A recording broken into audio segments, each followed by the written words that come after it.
देवप्रसाद जी, अभिजीत मुखर्जी, আমাদের আরো নেতৃবৃন্দ আছে। তখন প্রোগ্রাম করতে দেয়নি টিএমসি সরকার, পারমিশন দেয়নি আমাদেরকে। কিন্তু ওয়াটার তো আমাদের জীবন দিয়েছে কংগ্রেস ওয়াটাররা। আজকে আপনারা দেখছেন একটা নাটক চলছে, আরে দুই জায়গা সভা চলছে, কিন্তু বন্ধুবান্ধবরা হচ্ছে নাটক। কারণ আপনারা ভালো করে জানেন যে তৃণমূল যখন পাওয়ার ছিলেন অধিকার আমাদেরকে দিতেন না, তৃণমূল সরকার আমাদের এরকম প্রোগ্রাম অধিকার দিতেন না।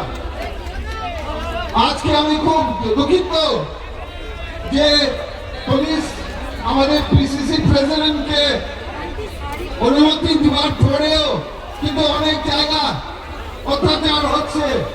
আমাদের ওয়ার্কারদের, আমাদের কর্মীদের, আমাদের লিডার, কংগ্রেস লিডারকে প্রোগ্রামে আসতে দিচ্ছে না। বিভিন্ন জায়গা আজকে বিজেপি ওয়ার্কাররা আপনাদেরকে অত্যাচার করছে রাস্তাতে, এটা ঠিক নেই। টিএমসি সরকার যতদিন ছিল ততদিন খালি টিএমসি शहीद परिवार को न्याय दिलाने के लिए बस एक ही पार्टी है जिससे सबका विश्वास है और वो कांग्रेस है। कल मजबूर होकर विधानसभा में सुरेंद्र अधिकारी ने बोला कि हम जो जुडिशियल फाइल खोलेंगे, दिन तक क्यों दबा के रखा था? और उस समय कहा था सुरेंद्र अधिकारी और मनीष गुप्ता उनके पास लॉकडाउन दे रहे हैं, तो किसको बचाएंगे और किसको क्या करेंगे तो आप लोग समझ लीजिए। देखे नहीं इधर का देख बंगाल के लोग কাংগ্রেসের নেতৃত্বে আমাদের পুলিশের বিরুদ্ধে আন্দোলনে নামতে হবে। কারণ শহীদ রক্তকে যারা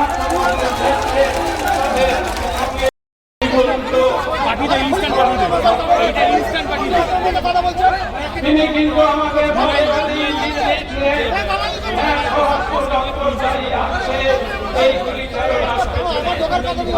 স্বরাষ্ট্র দপ্তরকে রক্ষা করার জন্য, পুলিশ দপ্তরকে রক্ষা করার জন্য যেন প্রাক্তন মুখ্যমন্ত্রী পশ্চিম বাংলার সহৃদয় হলে তার জবাব এই মঞ্চ থেকে আমরা চাইছি। এই মঞ্চ থেকে আমরা দাবি করছি, কেন এতদিন পর্যন্ত ধামা চাপা দিয়ে রাখা হয়েছিল এই তদন্ত কমিশনকে, সেই দাবি আমরা করছি। সেই সঙ্গে আরেকটি, কেন এতদিন আমাদের দাবি, কেন এতদিন আমাদের যে চিন্তাধারা সারা বাংলায় ছড়িয়ে পড়েছিল, রিপোর্ট দেখতে চাই তারা কি সেই রহস্য, যে রহস্য এতদিন পর্যন্ত রিপোর্ট দেখতে পেরে গেছিল, তার বিরুদ্ধেও আরেকটি তদন্ত কমিশন পশ্চিমবাংলা সরকার তৈরি করবে। অরিজিৎ ব্যাগটা দেখিস ভাই। আমি মনে করি দিল্লির আকাশ বাতাস কাঁপিয়ে দিয়েছে, সেখানে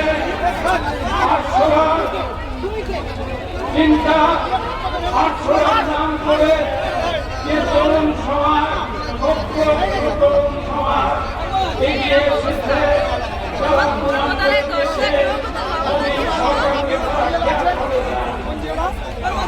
আমি আপনাদের জানিয়ে দিতে চাই, মোদীর সরকার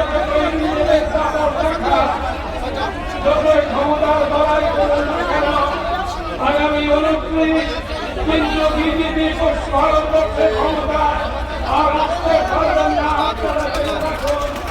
আগামী 2029 রাহুল গান্ধীর দিন তিনি ভারতবর্ষকে ছেড়ে নতুন ভাবে বিছানা দেখাবেন, সেই খবর আমি আপনাদের সবাইকে আন্তরিক ধন্যবাদ, শুভেচ্ছা, অভিনন্দন জানাই।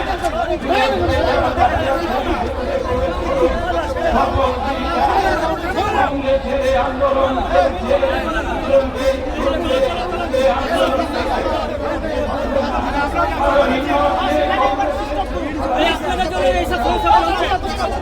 জয় হিন্দ, বন্দে মাতরম। এবার আমি আমাদের মধ্যে ইতিমধ্যে ওয়ার্কিং কমিটির মেম্বার প্রাক্তন কেন্দ্রীয় মন্ত্রী লোকসভার বিরোধী দলনেতা ছিলেন অধীর রঞ্জন চৌধুরী মহাশয় আমাদের মধ্যে উপস্থিত হয়েছেন। আমাদের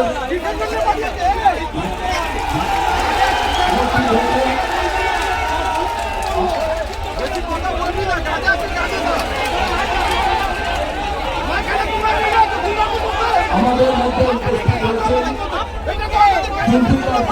যিনি বিধানসভা বিরোধী দলনেতা এবং সহকারী দলনেতা মোহাম্মদ মেহতাবজি, তিনি এসে উপস্থিত হয়েছেন। আমি এখন বক্তব্য রাখার জন্য ডেকে নেব, কারণ যে কোনো সময় বৃষ্টি আসতে পারে। Isha Khan Chowdhury member of parliament, Isha Khan চৌধুরীজি এবং জেলা সভাপতি। ধন্যবাদ জানাই আমাদের পিসিসি প্রেসিডেন্ট সুমন্ত সরকারকে আজকে এরকম প্রোগ্রাম রাখার জন্য। আমাদের মৃত্যু ওয়াটার থেকে যারা 1993 তাদের প্রাণ দিয়েছেন, কংগ্রেসের জন্য, বাংলার মানুষের জন্য। স্টেজে আমাদের সঙ্গে উপস্থিত আছেন যোশীজি, আমাদের নতুন ইনচার্জ বাংলার। স্টেজে উপস্থিত আছেন আমাদের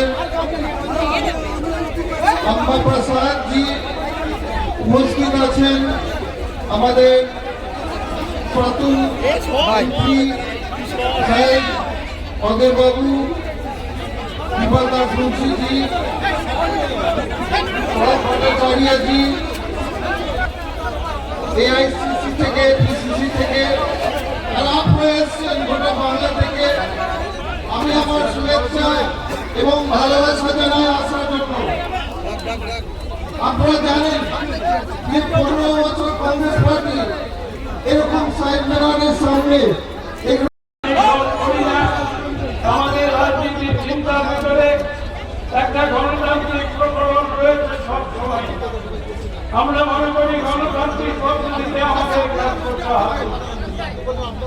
আমাদের ছেলেদের আমরা টাকা দিতে পারিনি, সরকার খাবার দিতে পারিনি, খাওয়াতে পারিনি, তবুও আপনারা এসে হাজির হয়েছে নিজের দায়িত্বে শহীদকে তর্পণ করতে এবং স্বৈরাচারী শক্তির বিরুদ্ধে লড়াইয়ের শপথ গ্রহণ করার জন্য।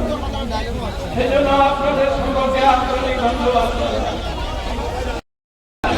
এখানে বিধানসভাতে কিছুদিন আগে একটা ভোট হয়েছে, ওবিসি একটা বিল হয়েছে, যেখানে ওবিসি ক্যাটাগরি গুলো অনেক বিহিত হয়েছে। তো ওখানে বৃদ্ধপূর্ণ এবং ওনার 60 জন এমএলএরা ওয়াক আউট করেছে, ভোট দেয়নি। তার মানে অপোজিশন ওরা কোথায় বিরোধী কোথায় করছে, ওরা বিজেপিকে বিরোধী করছেন না।